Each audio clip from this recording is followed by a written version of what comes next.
Okay, so today I'm going to do a little how to wrist position. So wrist position is something I've been asked a couple questions of, especially now because a lot of people are doing more stuff at home. And also too, I think it's because surprisingly, whether or not people want to feel like they're getting the same kind of back work because they've been doing less pull-ups and more bent over rows or towel rows and stuff. I think people's forearms are getting pretty tight too, because mine are pretty tight from all the dumbbell or unilateral type work, and I can just feel it just thinking about going into a handstand position or a handstand push-up. What? Tell him to get back on here. I didn't kick him out.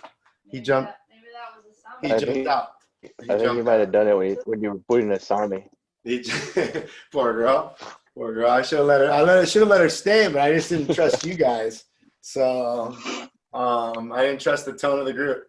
Okay, so if I look at it wrist position and I start thinking about my wrist position and how I would attack it for either a handstand position or a snatch position, one thing that I see as a common mistake is actual positioning of the shoulder and the wrist and the hands, right? So if I'm looking at it and I start to look at what I'm trying to stack and I think of like a handstand hold, most of the time people start thinking about a real wide hands or where it feels comfortable, like a push-up, right? So a push-up. But in reality, a stable position overhead or for a handstand is a little bit more narrow. And the reason why is because, one, it stacks your bones better. It stacks your shoulders, your elbow, and your wrist under itself. It stacks it up, especially when the majority of the body weight is below all of that now. And specifically, we're addressing the wrist, right? So if I'm out wide, I'm going to put more torque on it. And at the same time, I'm going to get less stability in my core and less stability in me. So something that I would actually start addressing with people that want to actually understand that wrist positioning is a narrow handstand hold. Let's call it that, right? So in this narrow position, I'm really just working on trying to get real pencily, and start to create that ability to get that wrist flexibility, right? And so if I can get that wrist flexibility, then I can actually start learning how I'm actually moving my hands, right? How do I make myself the spotlight video? Gotcha. Okay, so I can start making myself understand and create a stronger wrist. So for me personally, the snatch, all the overhead positioning will start getting better and will start developing all through either a narrow push-up position, right, or a narrow handstand position, one of the same, right? So as I'm starting to get better at getting this wrist flexibility, I can start to understand my body. Then if I want to learn a handstand hold, something that I see as a common mistake when people start talking about using their fingers, a lot of people will start using their fingers like the tip of their finger. But the reality of it is that you're actually trying to use your inner digits. So you're trying to almost use the second knuckle. That should be squeezing on the ground, not the top of it. And in the past, even myself, when I tell people, hey, squeeze the ground, it almost becomes where my fingers want to bend when I'm standing up, but they don't do that on the ground. So I'm really trying to push my middle knuckles into the ground, not my top knuckles, or what some people would say palming a basketball. So that's an easy way to suck the finger through and then spring the finger. But as I'm learning that handstand, I'm actually trying to really work on how to push through the ground, which in turn starts to help me understand how to push through my elbow and my shoulder. When people start talking about that in the lift, it turns into something very, very different and very, very ugly, right? When they start talking about pushing through, the problem with that is they start pushing through in the sense of suddenly the shoulders start to raise, or the palm itself doesn't actually push up, it pushes back, and it almost opens up too much in the shoulder, right? So either I get a real nasty up tuck shoulder, or I get a real open wrist rolled over shoulder, okay? And then also too, this internal rotation of the shoulder where it almost looks like it starts wanting to roll in at the bottom.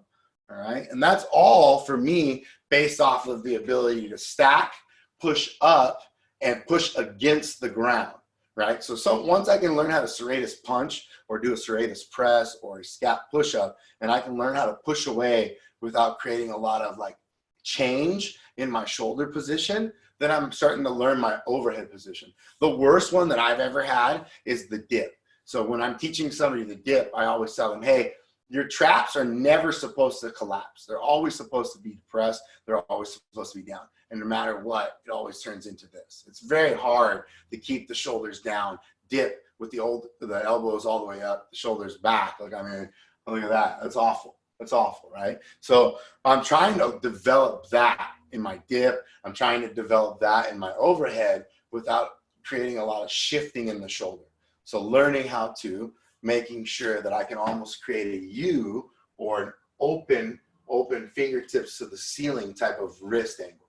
I don't want to have a lazy wrist. So I don't want to over throttle the wrist. I don't want to have a relaxed wrist. Now what that open wrist does teach me, it teaches me how to open the shoulder.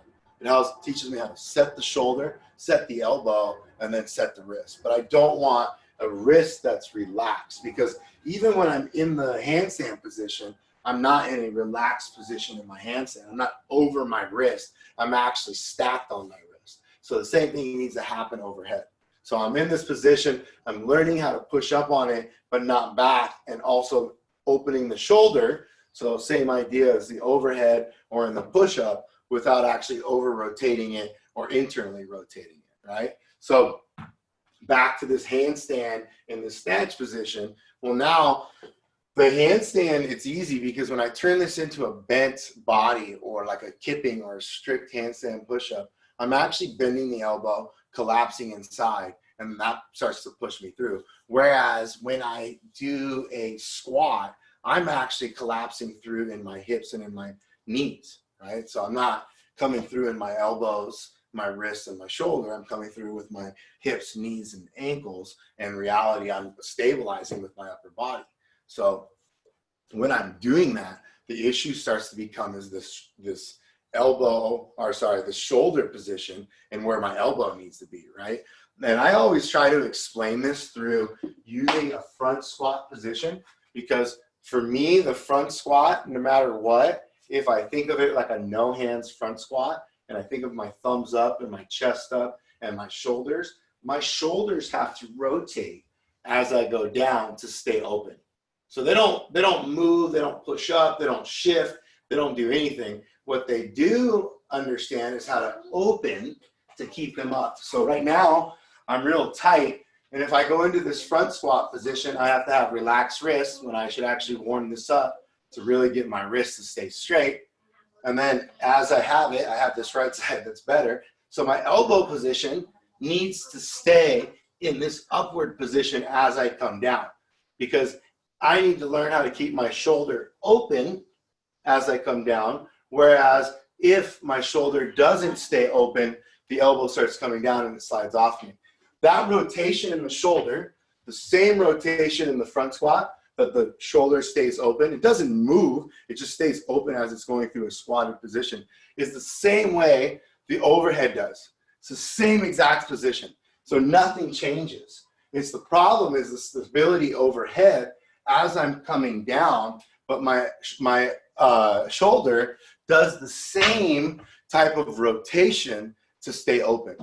So if it's hard for me to understand how to keep rotation open as I'm squatting through something, I might actually work on my front squat and my elbow position before, or my no hands front squat for my overhead squat. And a lot of us don't think about that. A lot of us are like, no, it doesn't make any sense. But what's the first thing people tell us? I don't have shoulder flexibility, it's hard. And then you're like looking at them, and you're like, well, a lot of that looks like it's in your spine. It could be in your ankles. So the front squat is exactly that type of flexibility. It's that type of squat. It's a upright torso with a lot of ankle flexibility at the bottom, almost like a pistol. So to me, if I can understand shoulder rotation and I can get better flexibility in my wrist as I'm developing my front squat, then I could do the same thing in my overhead. And I can actually cheat it going the other way with my overhead handstand hold and my handstand push-ups, narrow, wide grip to develop my wrist elbow, shoulder stacking ability. So that's how I would do it. That's how I would actually start to decrease shoulder, wrist, elbow pain, is actually start to play with my positioning. And I would really focus on this idea of a horseshoe or an open hand while I'm warming up for my overhead squat position. And I would really work on that no hands front squat and the handstand hold faced in, faced out with the wrist position narrow. And the last thing that I would tell you is the problem, the number one problem that we see, or I see, and you guys should probably see, is that we just don't snatch enough, and we just don't overhead like handstand hold enough. We don't do handstand push-ups enough. I mean, in our program, we do handstand push-ups once or twice a week. We do a handstand walk once a week. We do a handstand hold once a week. And then we do snatching once or twice a week. But the reality, if you're not really doing that kind of load, you don't really have the wrist flexibility or the wrist strength, the joint dexterity, the joint strength, the ligaments, all that stuff isn't really there for you because you're not really training and you're not getting that adaptation phase. You're not getting that load. So a lot of us need to create that. It's like when we first learned the rack position, we just needed to create that adaptation to that rack position, and then all that kind of went away. All that kind of went away. All right. So that's all I want to talk to you about the wrist and shoulder position.